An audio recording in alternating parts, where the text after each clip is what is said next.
Hello everyone, welcome to Global Government News. Today is Monday, November 22nd, 2010, and I'm Darko.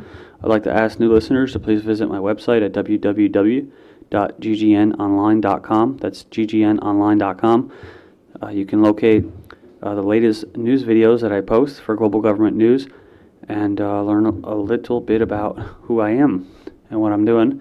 But just briefly, I'm going to go through these headlines and I'll basically read a little bit of the paragraph beginning of the story, give my comment on it, and I'll move on to the next.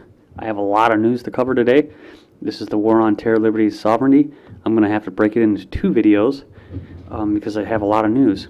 But hopefully you enjoy it. And the first one up is Report Questions Safety of Planned Biodefense Lab. And this is from the 15th, but I never had a chance to cover it. It says the federal government has underestimated the risk of building a lab for researching dangerous animal diseases in a densely populated area in the heart of cattle country. A report released Monday contends. Yeah, I'm sure the government really underestimated the risk of building a lab for researching dangerous animal diseases, right? It's like they're real inefficient. You always hear that. Oh, they're inefficient. What are they thinking? They know what they're thinking. Well, maybe not all of them. Most of them are just a bunch of clueless plebs, slaves running around and just taking orders. But the people at the top, the directors, they know exactly what they're doing, like Ms. Clinton. The National Research Council's reports notes that the U.S. Department of Homeland Security itself has estimated that there is a 70% chance a pathogen could be released from the lab within 50 years, and that it could cause up to $50 billion in damages. How about the loss of life? It says Homeland Security officials have concluded that the National Bio and Agro Defense Facility would be safe.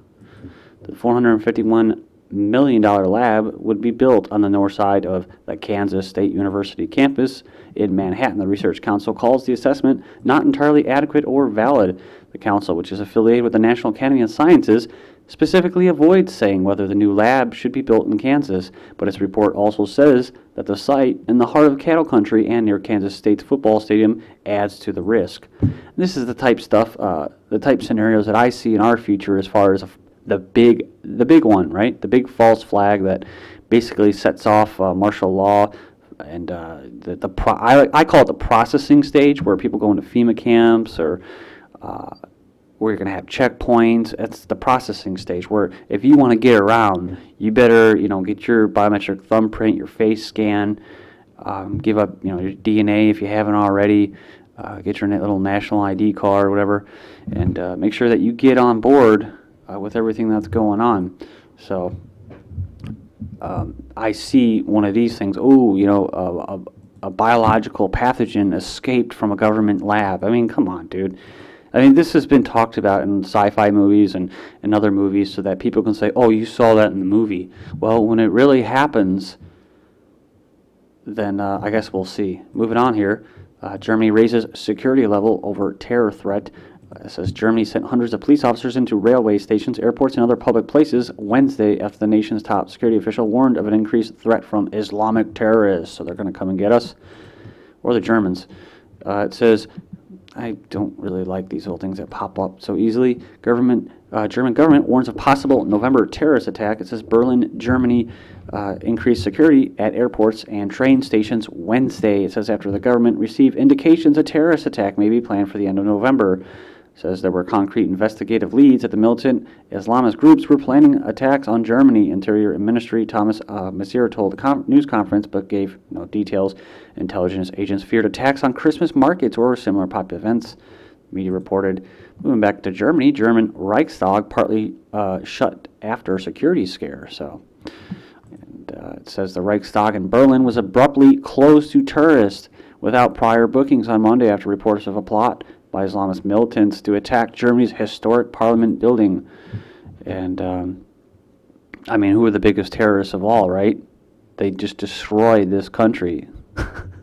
It's the bankers in the West, right? The Bushes and the Rockefellers and Rothschilds and all of these people that are for global government, that were for the creation of Israel. They were for the building of a United Nations from the League of Nations, building this world super government. And, they had to destroy some cities, and Germany just happened to be one of those countries.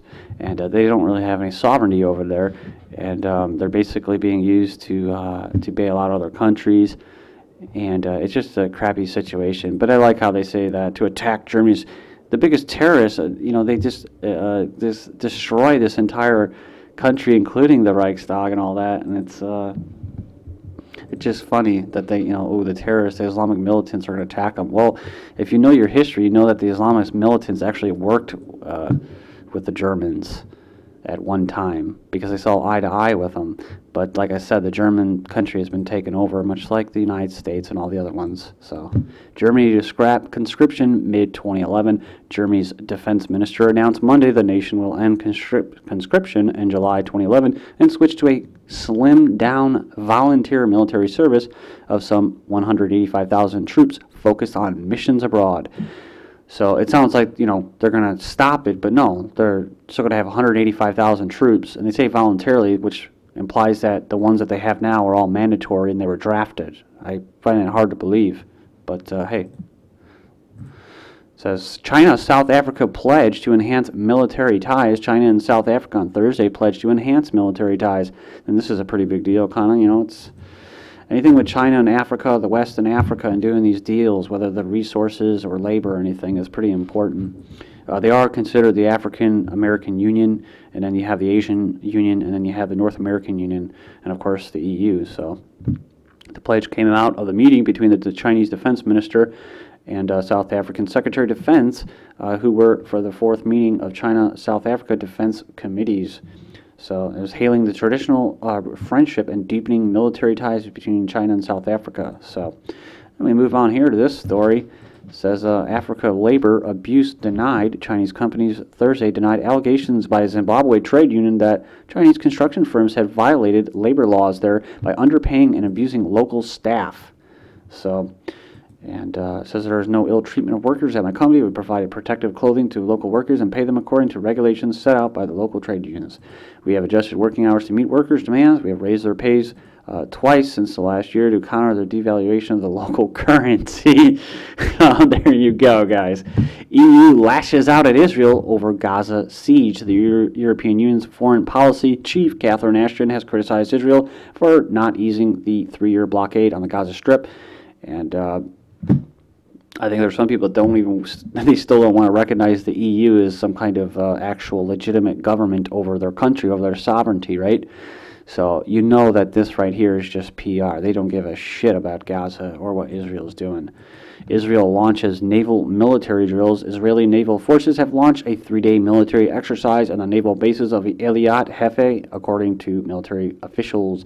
Maneuvers began on Monday and will last until Wednesday. Military sources were quoted by Radio Hebrew as saying the Israeli naval troops are expected to partake in numerous drills in their respective bases after sirens and sounds of explosions played through loudspeakers. Next one up is 1 soldier, 4 civilians killed in Pakistan. Says gunmen have killed a Pakistani soldier and injured 2 others in the Dera Murad Jamali district of Pakistan's southwestern Balochistan province. Unauthorized U.S. strike kills 5 Pakistanis. Someone left a comment about, how, okay, so if it's an authorized U.S. strike, the Pakistanis will agree with it.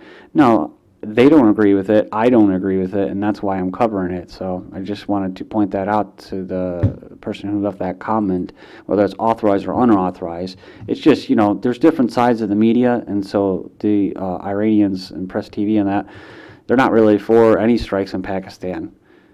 So, they're kind of pointing out that, this, here we go. We'll explain how they say it, right? A non-UN sanctioned U.S. drone attack has killed at least 5 people and wounded several others in Pakistan's northwestern tribal belt. So the CIA-operated unmanned plane fired 2 missiles on a vehicle in North Waziristan region. AFP reported it was a second U.S. strike in the area over the past 24 hours. At least 6 people were killed in an unauthorized drone attack on Sunday. So it says North Waziristan and other regions have been frequently targeted by U.S. drones over the past few years. Hundreds of people have been killed in the attack. The strikes have been intensified since U.S. President Barack Obama took office in 2009, and Washington claims the air raids target militants, but official sources say most victims are civilians. So, Pakistan denies U.S. requests to expand drone access, officials say. It says Pakistan has rejected the U.S. request to expand drone access. It says to more of the country. 2 senior Pakistani military officials told CNN Quote, neither the government nor the military is in a position to face possible domestic pressure on the expansion of drones, end of quote, one of the officials said. And it says Pakistan's military and its civilian government have, however, agreed to expand intelligence sharing with the United States, including enhancement of intelligence using CIA officials in the country. See? And it's all false flag.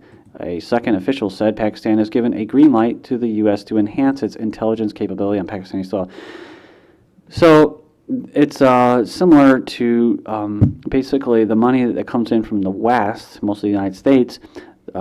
Well, they give all these funds and this money, millions of dollars, your dollars, that was stolen from you via taxes, to the Pakistani government / ISI, and then it's kind of a money laundering where it goes back to the CIA. So the CIA can't just take a bag of cash and go over there and start carrying out psyops and different types of combat operations. They have to, and false flag operations, they have to let the money go through the Pakistani government, the puppet regime, and then it comes back to the CIA and them, and then they go out and they carry out their little drone attacks and kill civilians and kill people that want to, basically, they call them militants. People in Pakistan want the West and foreign occupiers to get the hell out of their country.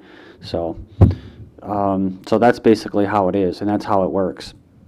And it goes back to the Taliban. And I've covered this before in recent articles. It's well documented mainstream news that the U.S. is, how would you say this, indirectly funding the Taliban. So, and they also, not just the intelligence agencies, right? And it goes, and they actually train the Taliban, but they pay the Taliban to not attack their convoys. The NATO doesn't, but the U.S. does. So, Republican Barney Frank, Americans, the least useful people to intervene in a non-Western society. This is a pretty interesting little comment he said. He said they should not be the world's military, and he also said Americans are the least useful people to intervene in a non-Western society militarily. Quote, it may be possible for a wealthy Western society heavily to intervene in a non-Western, non-white, poor society and help them out, but it's probably not us. Republican Frank said while participating in a panel discussion at the Libertarian Cato Institute about reducing the United States defense budget. So there you go. And next one up, Afghan police learning to shoot, patrol, and read. When NATO troops train Afghan police, their most intensive class is not marksmanship, checkpoint procedure. See, you know what I'm afraid, guys, is that when it does kick off, when the big false flag, the big bio attack kicks in, the big plague, the big terrorist attack, whatever the heck it's going to be, we're going to have foreign troops from Serbia, and they're being trained right now. It's called a public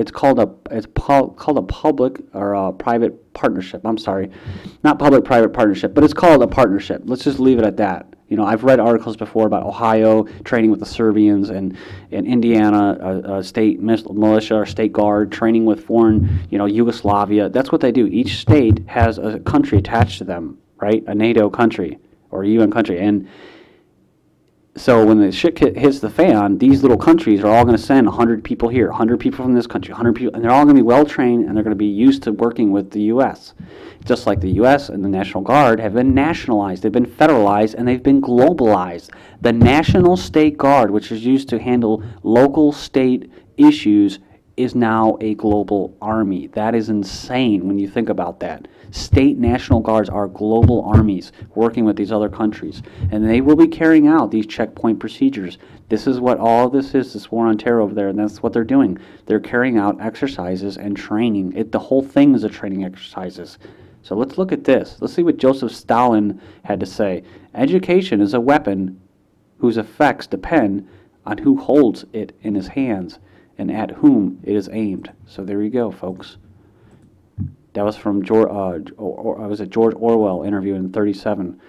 New French defense minister says Afghan a trap. Afghanistan, French defense minister sets line on Afghanistan.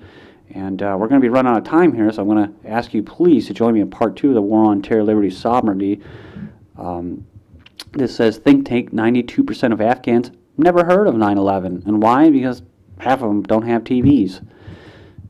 Fewer than 1 in 10 Afghans are aware of the 9/11 attacks and their precipitation of the war in Afghanistan, says a study from an international think tank. So please join me in part 2 of the War on Terror, Liberty, Sovereignty news segment, and hope to see you there. Thank you.